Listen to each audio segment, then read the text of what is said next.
Jai Sairam, welcome back to my channel. இன்றைக்கி இந்த பதிவில் அட்சய திருதியை பற்றி தான் ஷேர் பண்ண போகிறேன். நம்ம அட்சய திருதியை அன்னைக்கு நாம் எப்போ தங்கம் வாங்கலாம்? இப்போது இந்துக்களுக்கு அட்சய திருதியை மிகவும் முக்கியமான நாள்னே சொல்லலாம். வைசாக மாதம் அப்படிங்கிற சித்திரை மாதத்தில் வரும் வளர்ப்பிறை திருதி தினத்தை தான் அட்சய திருதியை தினமாக நாம் கொண்டாடுறோம். அட்சய திருதியை அப்படின்ற சொல்லுக்கு அல்ல குறையாமல் பெருகுவது அப்படின்னு அர்த்தம். இந்த நாளில் வாங்கும் மங்கள பொருட்கள், செய்யப்படும் தானங்கள் பல மடங்காக பெருகும் அப்படின்றது நம்பிக்கை. இந்த பதிவை ஸ்கிப் பண்ணாமல் பாருங்கள், நிச்சயமாக உங்களுக்கு பயனுள்ள பதிவாக இருக்கும். என்னோட சேனலுக்கு தொடர்ந்து சப்போர்ட் பண்ணுங்கள், லைக் பண்ணுங்கள், ஷேர் பண்ணுங்கள், கமெண்ட் பண்ணுங்கள், மறக்காமல் சப்ஸ்கிரைப் பண்ணுங்கள், பெல் ஐகானை கிளிக் பண்ணுங்கள்.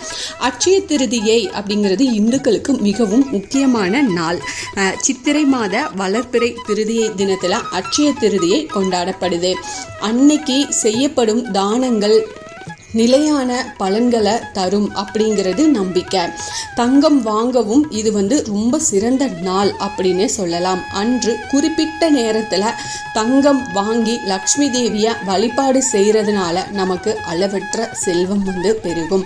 இந்த ஆண்டு அட்சய திருதியை ஏப்ரல் 30, 2025 புதன்கிழமை அன்னைக்கு கொண்டாடப்படுது. பொன் கிடைச்சாலும் புதன் கிடைக்காது அப்படின்னு சொல்வாங்க. அப்படிப்பட்ட ரோகிணி நட்சத்திரம் மற்றும் புதன்கிழமை சேர்ந்து வரும் நாளில் இந்த ஆண்டு அட்சய திருதியை அமைஞ்சிருக்கிறது ரொம்ப சிறப்பான ஒரு விஷயம்.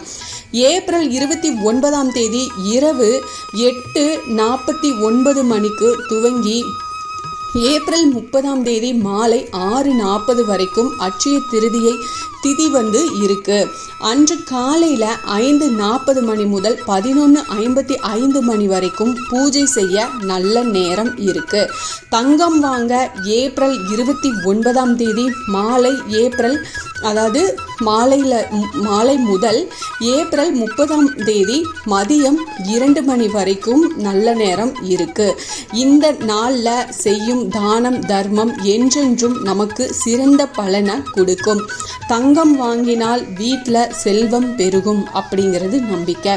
அதனால இந்த நாளில் செய்யும் ஜபம், யாகம், பித்ரு தர்ப்பணம், தானம் போன்ற ஆன்மீக செயல்கள் என்றைக்குமே நிறைய பலன்களை நமக்கு கொடுக்கும்.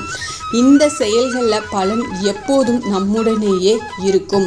இதில் வர்ற பலன் நமக்கு அளவற்றதாக நல்லது கிடைக்கும். நமக்கு அட்சய திருதியை அன்னைக்கு தங்கம் வாங்கினால் அதிர்ஷ்டம் சேரும் அப்படின்னு சொல்லுவாங்க. ஏப்ரல் 30 காலை 5:40 மணி முதல் மாலை 2 மணி வரைக்கும் தங்கம் வாங்க மிகவும் நல்ல நேரம்னே சொல்லலாம். இந்த நேரத்தில் லக்ஷ்மி மற்றும் குபேரருக்கு நாம் பூஜை செய்கிறது ரொம்ப விசேஷம். லக்ஷ்மி தேவியை வழிபட்டோம் அப்படின்னா வீட்டில் செல்வம் பெருகும். அந்த வருடம் அட்சய திருதியை அன்று சோபன் யோகம் இருக்குது. இது வைசாக சுக்லபக்ஷ திதியில் பகல் 12 மணி வரைக்கும் இருக்கு. கூடவே சர்வார்த்த சித்தி யோகமும் இருக்கு. இந்த யோகத்தில் லக்ஷ்மி நாராயண பூஜை செஞ்சோம் அப்படின்னா செல்வம் பல மடங்கு பெருகும்.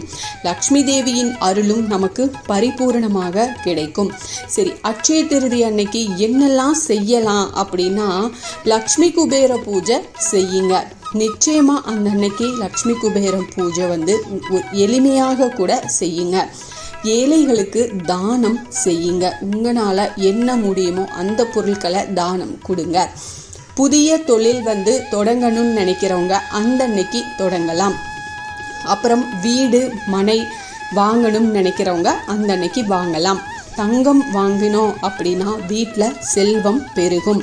அட்சய திருதியை அப்படிங்கிறது ஒரு ரொம்ப நல்ல சிறப்பான நாள். இந்த நாளில் செய்யும் செயல்கள் நல்ல பலனை கொடுக்கும். அதனால எல்லாருமே இந்த நாளை சந்தோஷமாக கொண்டாடுங்க. தங்கம் மட்டும்தான் வாங்கணுமா அப்படி கிடையாது. கல்லுப்பு இருக்குல்ல, அதுவும் மகாலட்சுமியோட அம்சம்தான். அதனால நீங்கள் அட்சய திருதி அன்னைக்கு தங்கம் வாங்க முடியாது அப்படின்னு நினைக்கிறவங்க ஒரு பேக்கெட் கல்லுப்பு வாங்கினாலே ரொம்ப சிறந்தது. அப்புறம் விரலி மஞ்சள் வாங்குங்க. இது ரெண்டுமே வாங்கினீங்கனாலும் உங்களுக்கு ரொம்ப செல்வ செழிப்போட நீங்கள் இருக்கலாம். முடிஞ்சால் லக்ஷ்மி தாயாருக்கு ஒரு பூஜை பண்ணுங்க. லக்ஷ்மி குபேர பூஜை செய்கிறவங்களா இருந்தால் லக்ஷ்மி குபேர பூஜையும் செய்யுங்க. நிச்சயமாக உங்களுக்கு நல்ல பலன் கிடைக்கும். இந்த பதிவு உங்களுக்கு பயனுள்ள பதிவாக இருக்கும் அப்படின்னு நான் நம்புகிறேன். இதில் ஏதாவது சந்தேகம் இருந்தால் எனக்கு கமெண்ட்டில் கேளுங்க, நான் பதில் சொல்கிறேன்.